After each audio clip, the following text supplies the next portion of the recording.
Hello and welcome to The Actor and the Engineer. My name is Paul James. I'm the actor. And my name is Josh Knapp. I'm the broadcast engineer. Here we go, Josh. It's taking every ounce of me to not go thunder.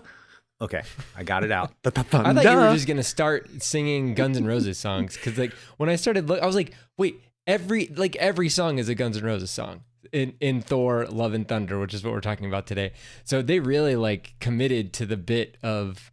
I mean, when I saw the logo, whatever it was, 2 years ago or however long ago, you could tell that they were looking at it was very kind of 80s metal, that kind of thing. I got it what were those Lord of the Rings? There was a Ralph Bakshi Lord of the Rings. The heavy metal thing, the movie Heavy Metal. There was that movie Heavy Metal, which I never saw, but I just got the feeling of with the text that they picked, and then obviously even with the very beginning of the movie and the Marvel Studios theme song is all kind of very heavy metal. It's not heavy metal. Well, what is that genre? It's it's hard rock, hair metal, but it's not hair metal though, right? No, Guns N' Roses destroyed hair metal at the time. So it's just hard rock. Okay, hard rock and roll.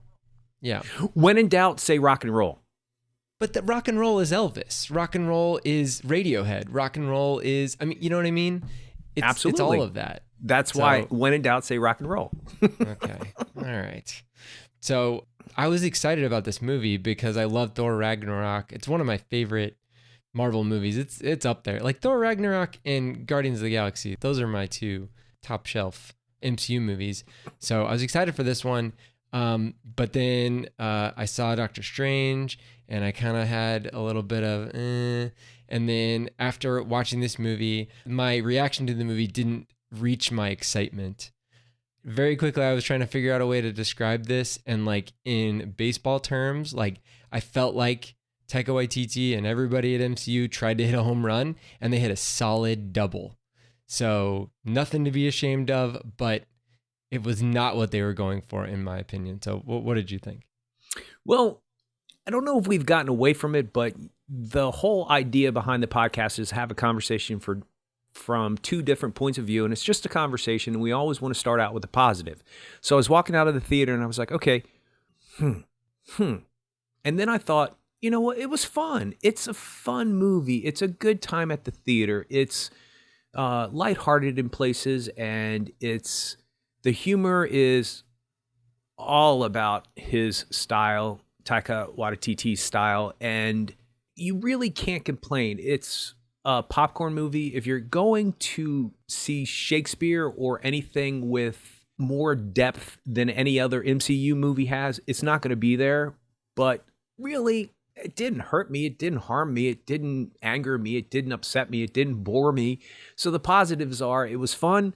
Its heart's in its right place. Is that good enough? That's my question. Is that good enough? ... Now for the truth. Well, not the truth, but like we've talked about a million times before, we don't make movies. We just go and we sit in the dark and we watch them. And then to come out of it and go, it sucked, is not how I want to be as a person. So no, it's not good enough. And then I have a list of things that I thought were good. And then I have a whole list of things that I have issue with and questions about. And then I was like, wait a second, let's end this note-taking with something positive.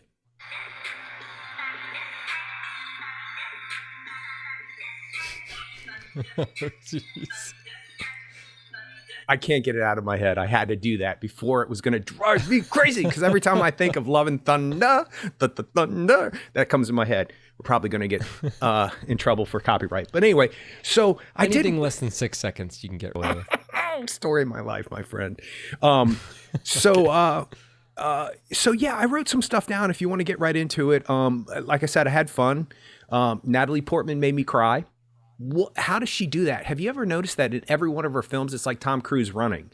Every one of Natalie Portman's films, she does that thing where all of a sudden the camera shoots to her and she starts to well up, but it's only like a little glossiness over her eyes. She's been doing it since that movie where Timothy Hutton Girls or whatever it's called. She's been doing it since then. And it crushes me every time. every time. And I'm like, okay, there's a reason why she has a bunch of Oscar nominations and an Oscar, and she did bring something special to this film. Their chemistry is great. It's good to see all of the people back, although it just seemed like an excuse to have them back. You know, it's especially Guardians of the Galaxy. yeah. But apparently there were more scenes. They painted themselves into a corner with that because at the end of Endgame, he goes along with them. Yeah.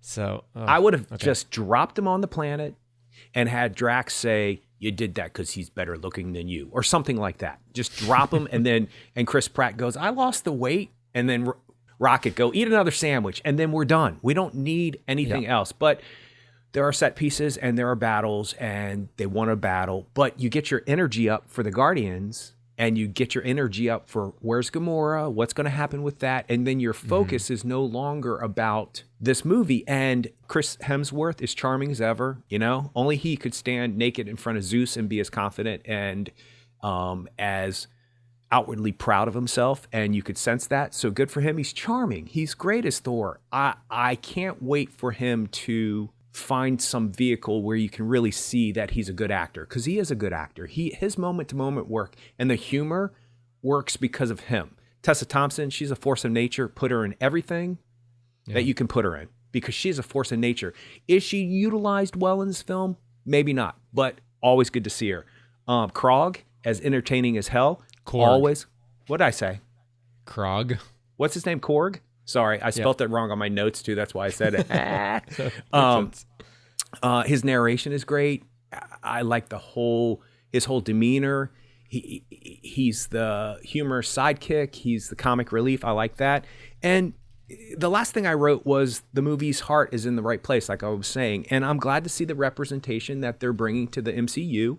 And it's caused a lot of controversy, but yet they handled it very well. And you know, when he meets Dwayne at the end, it's sweet, it's touching, and it's not so much about representation at that point. It's about tying up a nice little storyline that you weren't expecting to be tied up. So I like that. And I know that Marvel, they're going to lose a lot of money because they're not going to be able to show it in certain countries. But this is the biggest movie of the summer so far. So they've made a lot of money, but they didn't hesitate. Top Gun Maverick? I thought Thor took over. Oh, maybe it did. I'll have to or look maybe that it's the up. top Gun Maverick is still in the theaters. So, yeah. And just to let you know, I'm going to go see it because my nephew wants to see it. And he went with me to Thor, Love and Thunder. And he said a few things during the film that were interesting because he was saying things. He's 13. He just turned 13. He was saying things literally as I was thinking them. And so we were kind of geeking out about having the same wavelength. So overall, it was entertaining and fun, but I do have a lot of questions. Well, yeah. I mean, okay, me too. It would be interesting if there were ever a time when I had cable. You know, would I keep watching it if it was on cable? You know what I mean? That's like a kind of a test of a movie where you just can't let go of, you want to see the next thing. I felt like you said earlier, I felt like there were some pretty cool set pieces, but it was very kind of like set piece to set piece to set piece. It was, and the thing that should be driving that is some sort of a character arc or a connected story, interconnected story, or bringing characters, Ocean's 11, the first half of the movie is just bringing together all of these people, and it's dynamic because you've got a bunch of people to bring together, but nothing really happens in the first half of Ocean's 11, but it's still exciting, and I still want to see what happens next. There's other, movies that are about like a burgeoning relationship between two people. Like we didn't have that in this. We didn't we've got a lot of characters, and some of those characters are given things to either overcome or to deal with, but I didn't feel like all of those got paid off. And ultimately, a lot of them were mainly in service of Thor. One thing I really did like, I will say this, is I liked humanizing the villain to a certain extent from the very beginning. We've not seen an MCU movie do what this movie did at the very beginning, where it's completely centered around the villain and it gives you a complete reasoning for what the villain is doing wrongly, but what the villain is doing. And so that right there is something that we don't see. The first time you see Darth Vader, you have no idea why he's so ticked off, but they try to tell you why over the prequels and everything else. But that's the kind of a thing that they're doing in this movie that I think is, and it's, once again, it's a big swing, trying to take a villain and trying to completely humanize them, but then also, make them just grotesque and horrible and just intense. So, I don't know, that they tried a lot of things, and like I said, getting out of the Guardians of the Galaxy, like they left them in there just long enough, but then not long enough to really make any kind of story beats pay off for any of them. I think you're right. I think that it would have been pretty hilarious actually for them to be in like 2 seconds. Like in Deadpool 2, he talks specifically when he's in the Xavier's mansion, how, why are they only like 2 X-Men there all the time? And then at that point, that's when all of the actual X-Men are in a room together and they close the door on him. So it's that kind of stuff I think that would be pretty hilarious, and I wouldn't put it past Taika Waititi to do that, and I think the movie might have been better for it. So I think that my biggest issue with the movie, and I'm saying all the like bad stuff, I think there were some really funny parts, and I think that I will definitely watch this again, especially like if it comes out on Disney Plus or whatever. Like we'll totally watch it again, probably like the weekend that it comes out. So that kind of a thing I think it bodes well for a movie like this. But I think that for me, the biggest issue that I had was the narration, and you said you liked it. So tell me why you liked it. I like his Because voice, maybe I'm, like, and I like looking the at it. accent. I like Korg. Yeah. And he's got a sweet temperament, and he's this big rocky guy. And I almost was going to boycott the film because later on, spoilers from this point on, people, if you haven't seen Love and Thunder, go see it. It's fun. It's a popcorn movie. Don't expect much. But I hate when people say that, actually, because that sounds like you're dumbing something down to accept it for what it is. It's worthy if you're into this kind of stuff. That said, spoilers from this point on. At the end of the film, with what happens to his character, Korg, and I'm going to say it every chance I get from this point on, when you think what happens to his character happens, I was like, oh no. This is not the person you get rid of in the MCU. This is not him. And if he's gone, I'm out. I'm done. I'm not watching the rest of the movie. I'm done, because he's just lighthearted. The narration is too much, because what they're trying to do is fill in the blanks from what happened since then to what they should have done is exactly what you were talking about. Interconnect those storylines to the actual movie as the characters in this narrative and this time frame are moving through it, just like they did with the backstory to Jane Fonda.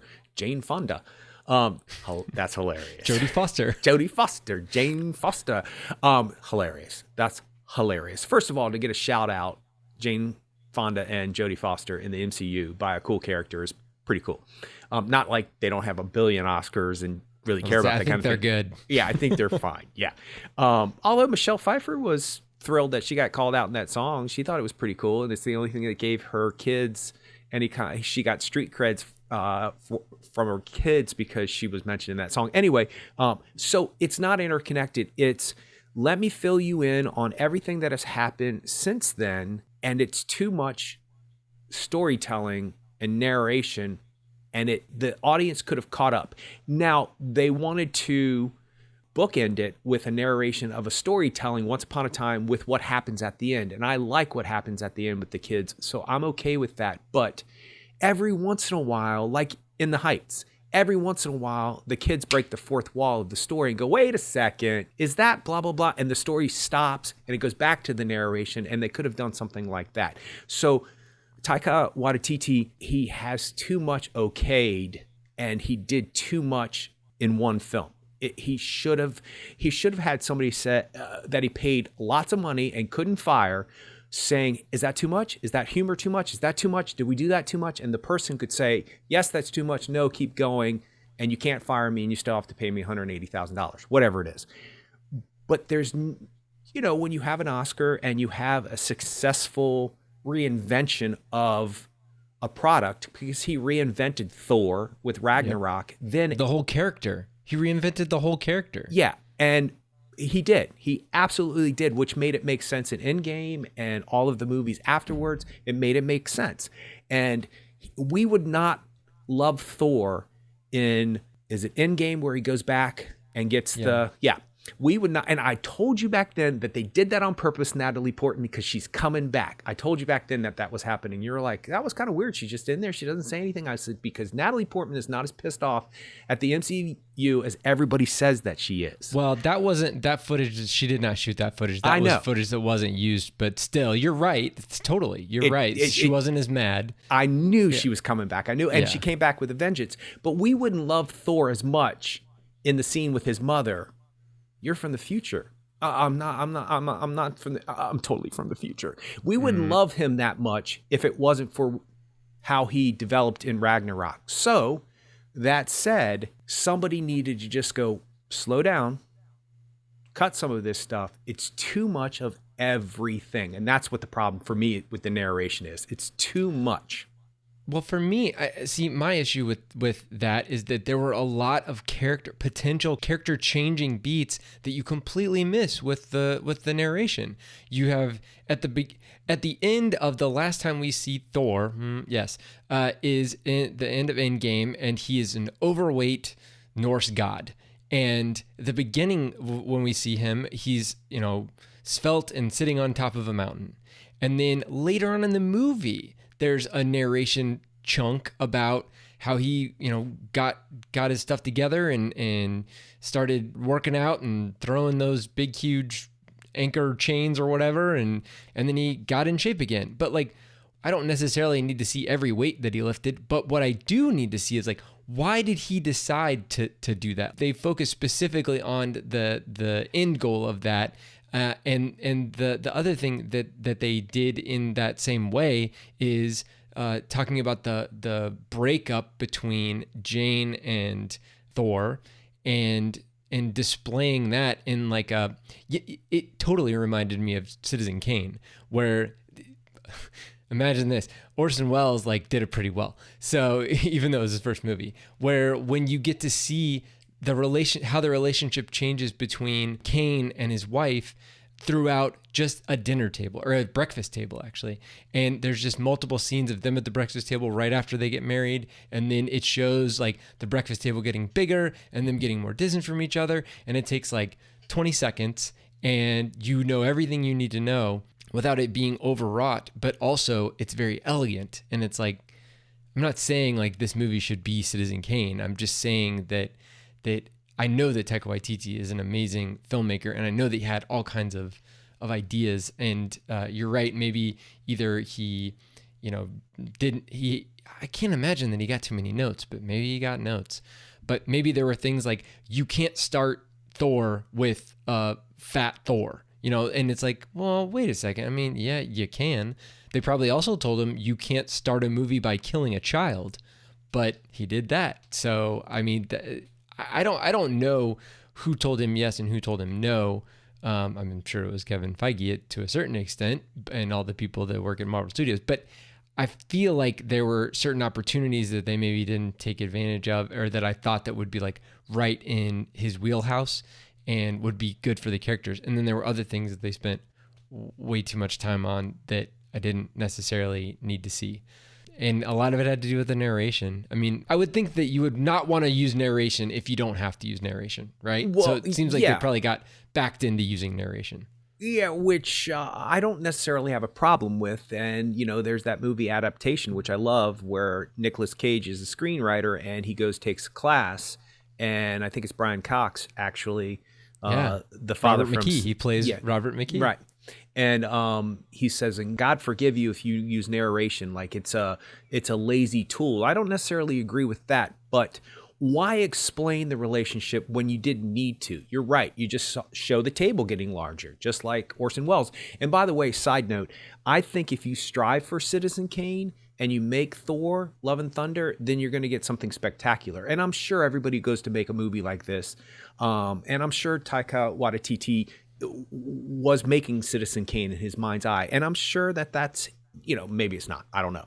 But, you strive for 100%. And if you get 89, you're doing good. I mean, not everybody can make Citizen Kane. One, it's been made before. And two, this doesn't call for that.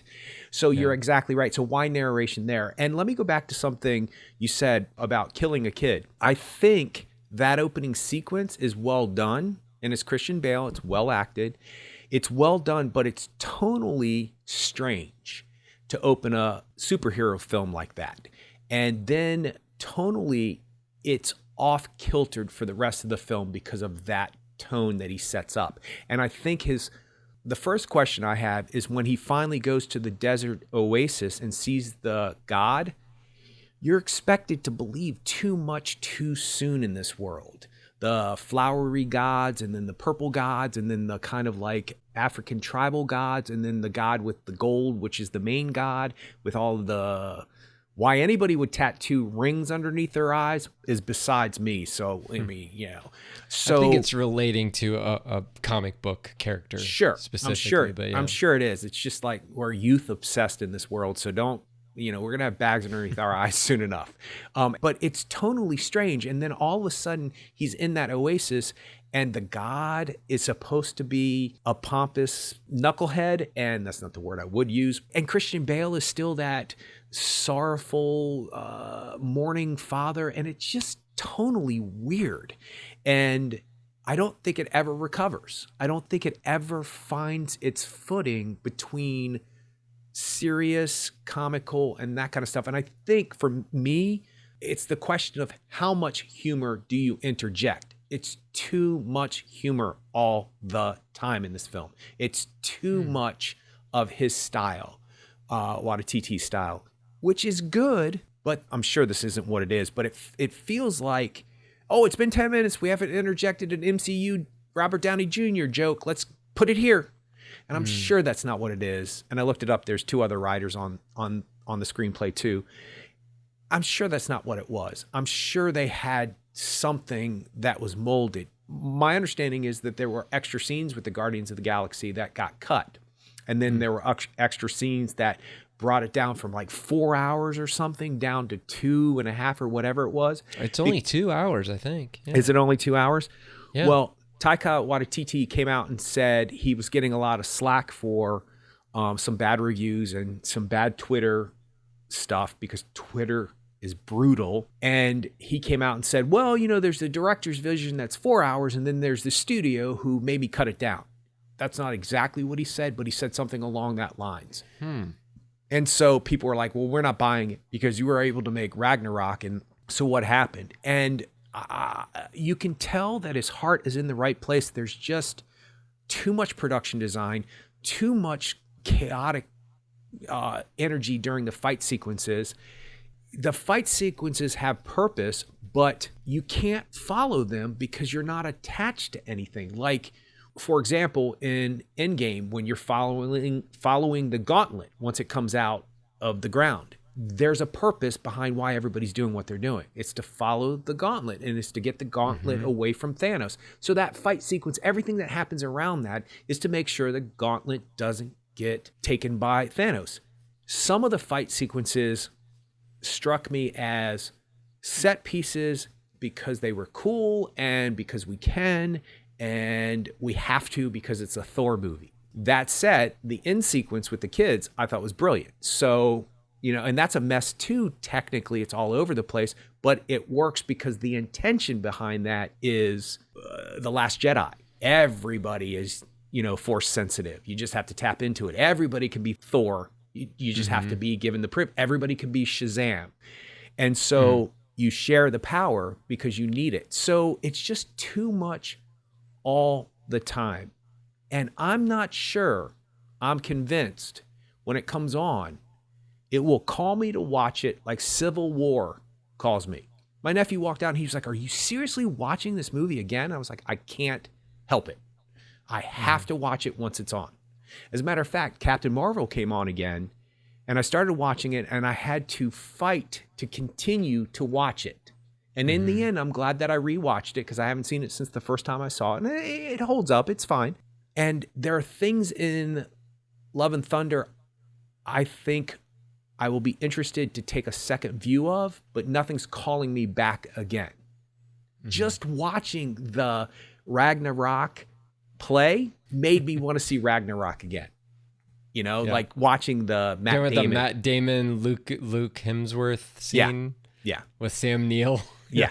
Hilarious, actually. How did you like the double cameo that they had? Like they had like 2 scenes, which is like, I don't know how you define a cameo, but usually a cameo is a single scene.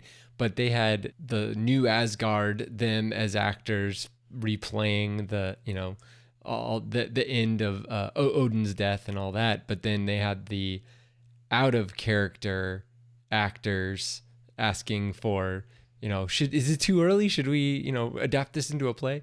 I mean, I thought that, you know, was that too clever by half, or was that kind of cute? Well, I'm an actor by heart, so I thought it was funny because I love when people make fun of us because we are a very interesting breed of people. And a lot of the stereotypes are true. And a lot of the cliches are true.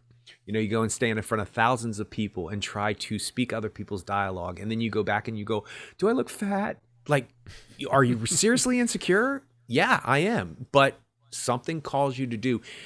It's too much of everything. So it would have been clever maybe in the next film to see the scene, and then Melissa McCarthy comes out as Cate Blanchett, and, you know, just the fact that somebody else is representing Hela is funny, and they took it one step up by doing all of Ragnarok, but that was enough. The humor is there, that's enough. You don't need actors basically breaking the fourth wall and saying, oh, well, can we, in the middle of a conflict.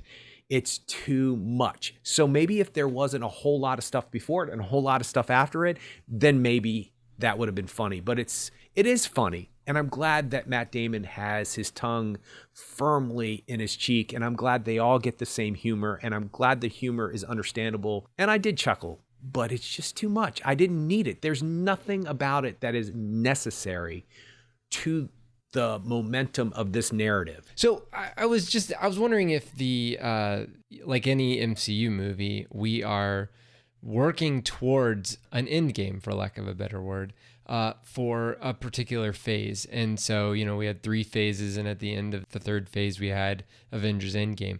There's probably going to be a similar thing. Now, we're in the middle of phase 4 right now, so they're just kind of peppering in little things, but they're probably also trying to bring in different concepts and different theories. Just the fact that there are other gods, I think that's one big puzzle piece that this movie was supposed to add to the puzzle that is the next 3 phases, 4, 5, and 6. So by the end of these 3 phases, by the end of phase 6, the concept of gods, other than Thor, obviously, the concept of gods will be just kind of like rote for viewers of MCU movies, if in fact there are still a bunch of them and they actually get to that point. I mean, everything worked pretty well for Marvel Studios and for the MCU to get to Endgame, and I think they pulled it off as well as they could.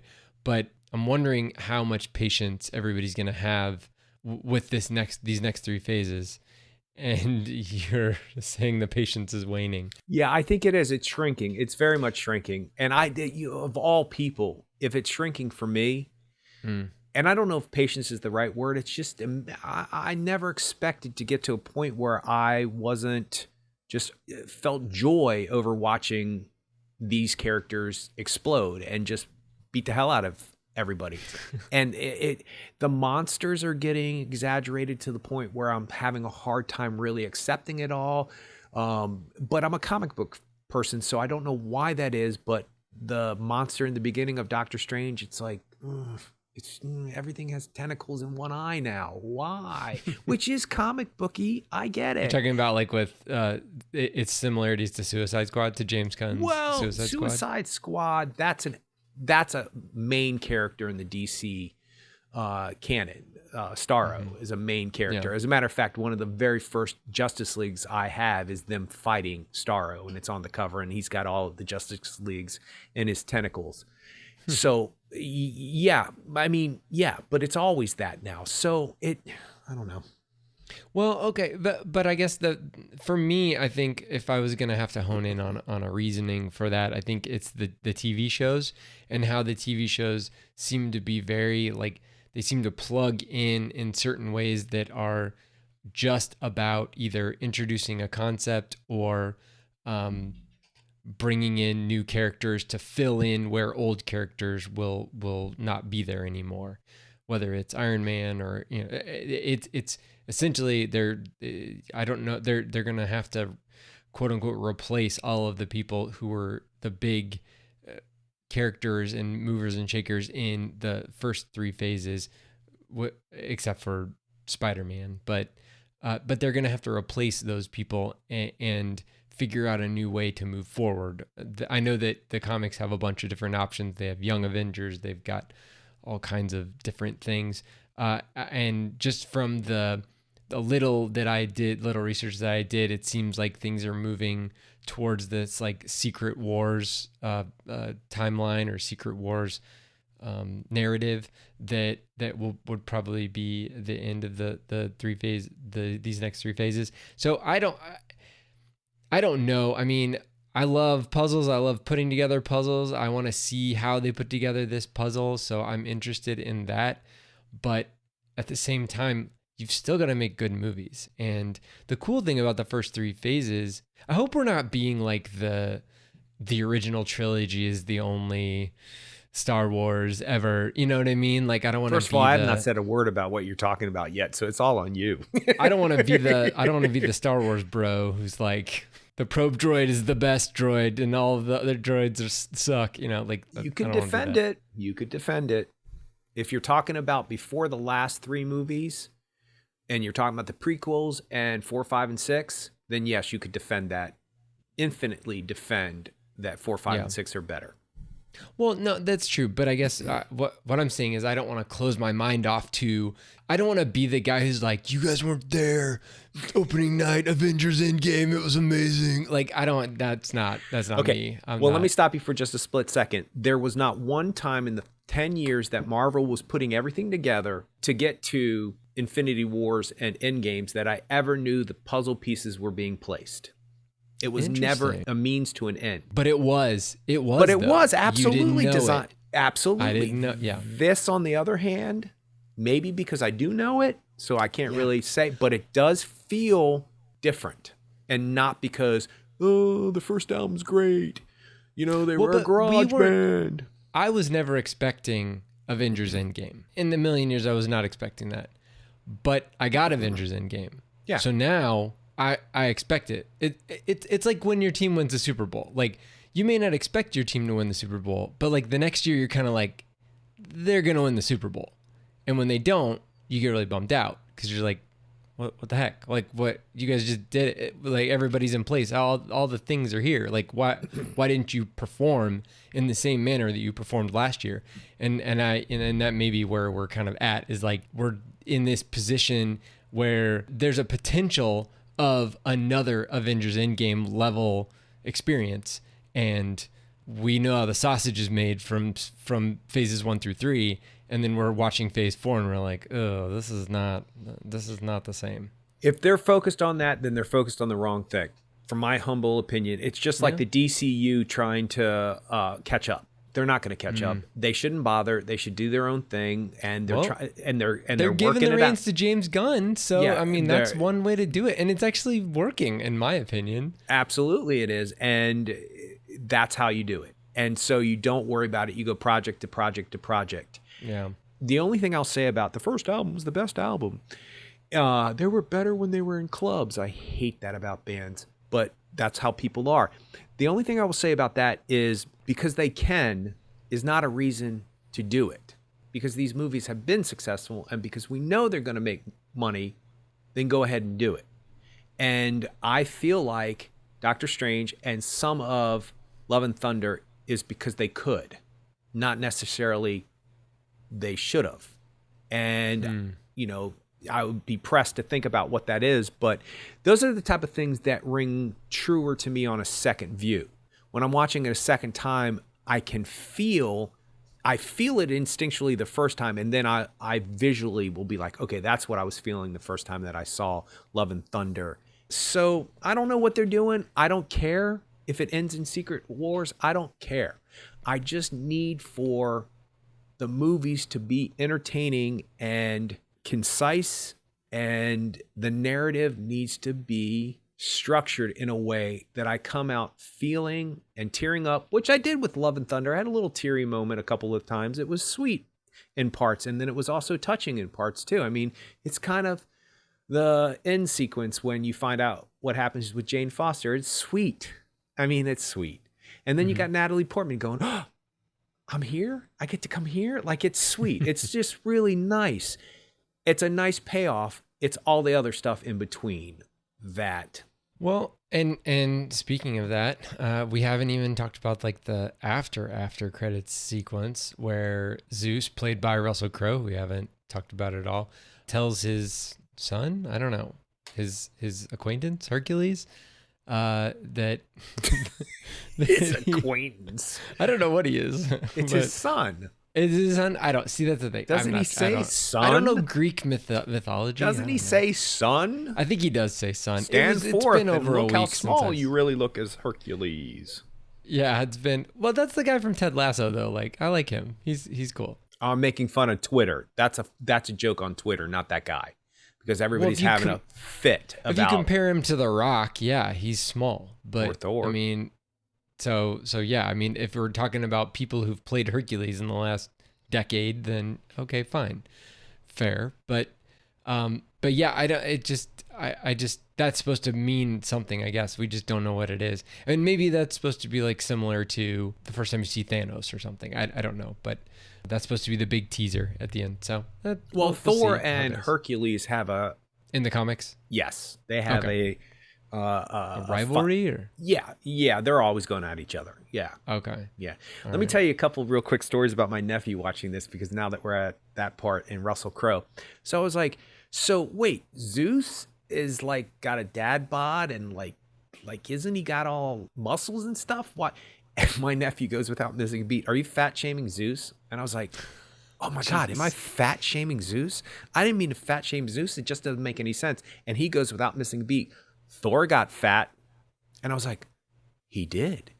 And also, Zeus hangs out on his floating little thing, eating grapes, drinking wine, and hanging out with all the hotties. Who wouldn't get fat? Because it does make Zeus. Sense. Totally. It totally makes sense. It took a 12-year-old to smack me around about that. And I was like, yeah, I'm totally fat shaming him. Sorry, Zeus. And that makes sense that he's where he's at. And the other thing that happened that I thought was interesting, and my nephew has a very keen eye for things, especially superhero films. He can actually tell you by just hearing something for a couple seconds what movie you're watching from the other room. You're watching Civil War again. I can hear it. No, I'm not.